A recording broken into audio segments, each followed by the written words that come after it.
আসসালামু আলাইকুম। বিডি নিউজে আপনাদেরকে স্বাগতম। সংবাদের শুরুতেই শিরোনাম, পরে বিস্তারিত। পারমাণবিক অস্ত্র ব্যবহারের সুযোগ বাড়ালেন পুতিন।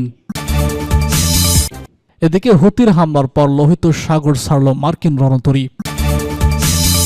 সর্বশেষ জানিয়ে দিব, যুদ্ধবিরতি প্রস্তাবে রাজি হিজবুল্লাহ, বেঁকে বসলেন নেতানিয়াহু।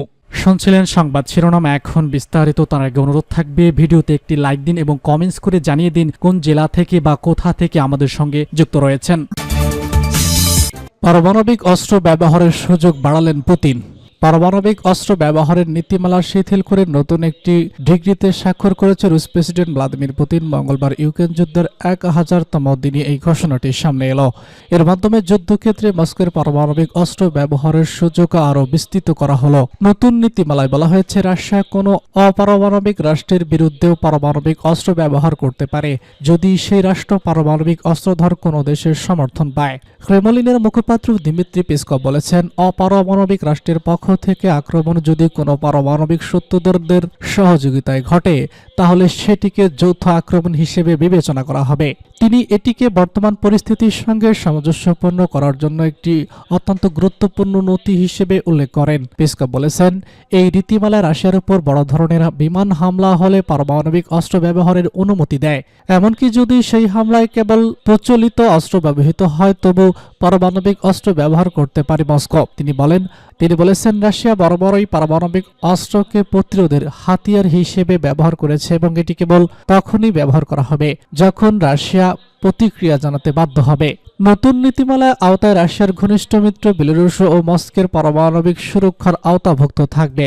পেসকভ এটিকে পশ্চিমা শত্রুর প্রতি একটি সতর্কবার্তা হিসেবে উল্লেখ করে বলেন, আমাদের উপর আক্রমণ করতে চাওয়া যে কেউ যেন ভালোভাবে চিন্তা করে নেয়। এই ঘোষণাটি এমন সময় এলো যখন ইউক্রেনকে দূরপাল্লার মার্কিন ক্ষেপণাস্ত্র ব্যবহার করে রাশিয়ায় হামলা চালানোর অনুমতি দিয়েছে যুক্তরাষ্ট্র। রাশিয়া এটিকে সমষ্টিগত পশ্চিমাদের যুদ্ধ ঘোষণা বলে আখ্যা দিয়েছে।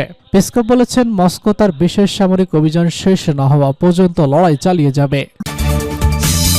হুতির হামলার পর লোহিত সাগর ছাড়ল মার্কিন রণতরী। গত সপ্তাহে ইয়েমেনের হুতি বিদ্রোহীদের 9 ইউনিটের প্রতিরোধমূলক ক্ষেপণাস্ত্র এবং ড্রোন হামলার শিকার হওয়ার পর লোহিত সাগর ছেড়ে যাচ্ছে মার্কিন বিমানবাহী রণতরী US Abraham Lincoln. United state জেভেল ইউনাইটেড অনুসারে নির্মিত শ্রেণীর যুদ্ধজাহাজটি মার্কিন 7ম নৌবহরে প্রবেশ করেছে। 1 বছরের বেশি সময় ধরে মধ্যে মাত্র দ্বিতীয়বারের মতো বাহক ছাড়াই পশ্চিম এশিয়া ত্যাগ করেছে জাহাজটি।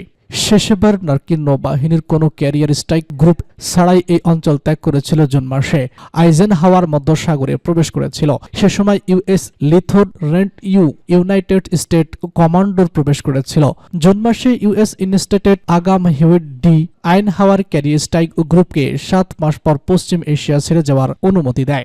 Abraham link career strike group আগস্টে পশ্চিম এশিয়ায় আসে। সেপ্টেম্বরে চলে যাওয়ার আগে নিথোড রোজেলেস্ট ক্যারিয়ার স্ট্রাইক গ্রুপে যোগ দেয়। লোহিত সাগর থেকে ইউএস আব্রাহাম লিঙ্কন প্রশস্তের পরে সশস্ত্র বাহিনীর মুখপাত্র একটি বিবৃতিতে জানিয়েছেন, দেশটির এই 9 ইউনিট আমেরিকান এবং ব্রিটিশ আক্রমণের প্রতিরোধ হিসেবে মার্কিন যুদ্ধজাহাজের বিরুদ্ধে 2টি বড় সামরিক অভিযান পরিচালনা করেছে। ব্রিগেডিয়ার জেনারেল ইয়াহিয়া সারি বলেছেন, প্রথমবারের মতো আরব সাগরে বেশ কয়েকটি ক্রুজ মিসাইল ও ড্রোন দিয়ে আমেরিকান বিমানকে লক্ষ্যবস্তু করা হয়েছিল। যুদ্ধবিরতি প্রস্তাবে রাজি হিজবুল্লাহ, বেঁকে বসলেন নেতানিয়াহু। যুক্তরাষ্ট্রের দেওয়া যুদ্ধবিরতি প্রস্তাবের বিষয়ে সম্মত হয়েছে লেবাননের সশস্ত্র গোষ্ঠী হিজবুল্লাহ এবং লেবানন সরকার। তবে আবারও বেঁকে বসেছে ইসরায়েল প্রধানমন্ত্রী বেনিয়ামিন নেতানিয়াহু। তিনি জানিয়েছেন, যুদ্ধবিরতি হলেও লেবাননে অভিযান থামাবে না তার দেশ। আজ মঙ্গলবার বার্তা সংস্থা রয়টার্স ও ইসরায়েলি গণমাধ্যম টাইপ অব ইসরায়েলের প্রতিবেদনে খবর জানানো হয়েছে, চলতি বছরের সেপ্টেম্বর মাস থেকেই লেবাননে তীব্র আক্রমণ মাত্রা বাড়িয়ে দিয়েছে ইসরায়েল। হিজবুল্লাহর শীর্ষ নেতাদের হত্যা করার পাশাপাশি দক্ষিণ লেবানন দখলে নিয়েছে ইসরায়েলি সামরিক বাহিনী আইডিএফ। সিএনএন জানায়, মার্কিন প্রস্তাব অনুযায়ী প্রাথমিকভাবে 60 জনের যুদ্ধবিরতিতে যাবে ইসরায়েল ও হিজবুল্লাহ। একে একটি স্থায়ী যুদ্ধবিরতির ভিত্তি হিসেবে দেখা হচ্ছে। প্রস্তাবে বলা হয়, ইসরায়েল সংলগ্ন দক্ষিণ লেবানন, বিশেষ করে লিতানি নদীর দক্ষিণে হিজবুল্লাহর কোনো অবস্থান সেখানে সশস্ত্র গোষ্ঠী বলছে কেবল লেবাননের সেনাবাহিনী ও জাতিসংঘের শান্তিরক্ষীরা অবস্থান করতে পারবে। মার্কিন প্রস্তাবে ইসরায়েল বাহিনীকেও দক্ষিণ লেবানন থেকে সরে আসার কথা বলা হয়েছে। এই যুদ্ধবিরতি নিয়ে আলোচনা করতে বৈরুতে পৌঁছেছে মার্কিন দূত তবে গতকাল ইসরায়েলের পার্লামেন্ট বেনেটে দেওয়া এক সাক্ষাৎকারে নেতানিয়াহু জানান, লেবাননে যুদ্ধবিরতির প্রস্তাব গ্রহণ করা হলেও অভিযান চালিয়ে যাবে ইসরায়েলি বাহিনী।